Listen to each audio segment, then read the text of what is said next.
my mother was a working woman. She still works. She's a judge. So, and there was a time when she was not a judge. She never wanted to be, long story. But I've seen her work all my life. I've seen her work when I was a kid and afterwards. And बहुत time तक मेरे को realize नहीं हुआ था. But when I became like maybe 2022, I started realizing that all those things I heard about her work, they were challenges very unique. I could not have foreseen. आप समझ रहे हो? Like, you know what I'm trying to say? Like, there's a unique set of challenges that she had come her way because she was a woman. Absolutely.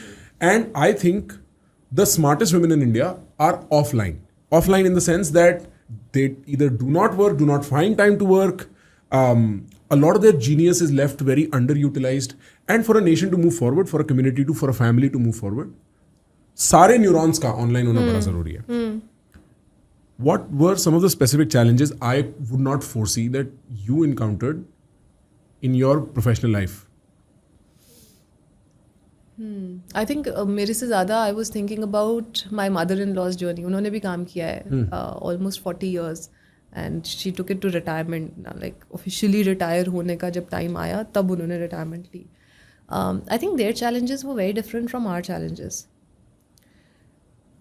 They were the ones who were setting an example that it's okay to work without realizing that they were doing that.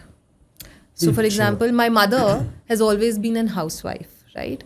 वो housewife रहे हैं, but still उनका involvement in family finances has been like superlative, right?